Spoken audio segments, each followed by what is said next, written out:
திருப்பத்தூர் மேலக்கோட்டை வீர ஆஞ்சநேயர் சுவாமி கோயிலில் சுவாமி சன்னதிகள் ரூபாய் தாள்களால் அலங்கரிக்கப்பட்டுள்ளது. சிவகங்கை மாவட்டம் திருப்பத்தூர் மேலக்கோட்டை வீர ஆஞ்சநேயர் சுவாமி கோயிலில் ஆஞ்சநேயர் ஜெயந்தியை முன்னிட்டு சுவாமி சன்னதிகள் ரூபாய் தாள்களால் அலங்கரிக்கப்பட்டுள்ளது. இக்கோயிலில் ஆஞ்சநேயர் ஜெயந்தி ஆண்டுதோறும் பக்தர்களால் விமர்சையாக கொண்டாடப்பட்டு வருகிறது. விழாவை முன்னிட்டு காலை 7 மணிக்கு மூலவர் அபிஷேகம் நடந்து சிறப்பு அலங்காரம் நடைபெற்றது.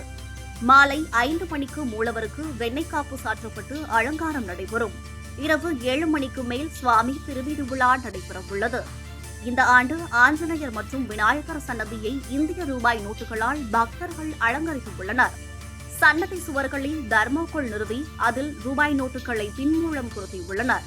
ரூபாய் 500, ரூபாய் 200, ரூபாய் 100, ரூபாய் 50 ஆகிய நோட்டுகளை பயன்படுத்தியுள்ளனர். பக்தர்களின் ரூபாய் 7,50,500 ரூபாய் மதிப்புள்ள நோட்டுகள் பயன்படுத்தப்பட்டுள்ளன. சுமார் 5 மணி நேரம் செலவிட்டு பக்தர்கள் இந்த அலங்காரத்தை நிர்மாணித்துள்ளனர். இன்று முழுவதும் பக்தர்கள் தரிசனத்திற்காக இந்த அலங்காரம் இருக்கும். பின்னர் மீண்டும் பக்தர்களுக்கு ரூபாய்கள் திருப்பி அளிக்கப்படும்.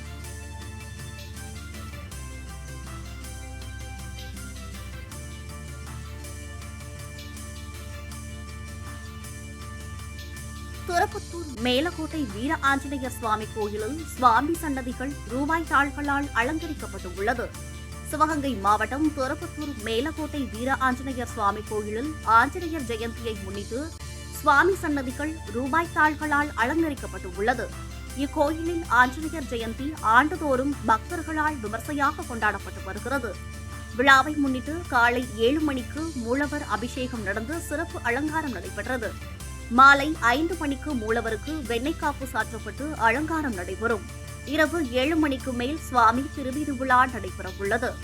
இந்த ஆண்டு ஆஞ்சநேயர் மற்றும் விநாயகர் சன்னதியை இந்திய ரூபாய் நோட்டுகளால் பக்தர்கள் அலங்கரித்துள்ளனர். சன்னதி சுவர்களில் தர்மோகோல் நிறுவி அதில் ரூபாய் நோட்டுகளை பின்மூலம் பொருத்தியுள்ளனர். ரூபாய் 500, ரூபாய் 200, ரூபாய் 100, ரூபாய் 50 ஆகிய நோட்டுகளை பயன்படுத்தியுள்ளனர். பக்தர்களின் ரூபாய் 7,50,500 ரூபாய் மதிப்புள்ள நோட்டுகள் பயன்படுத்தப்பட்டுள்ளன. சுமார் 5 மணி நேரம் செலவிட்டு பக்தர்கள் இந்த அலங்காரத்தை நிர்மாணித்துள்ளனர். இன்று முழுவதும் பக்தர்கள் தரிசனத்திற்காக இந்த அலங்காரம் இருக்கும். பின்னர் மீண்டும் பக்தர்களுக்கு ரூபாய்கள் திருப்பி அளிக்கப்படும்.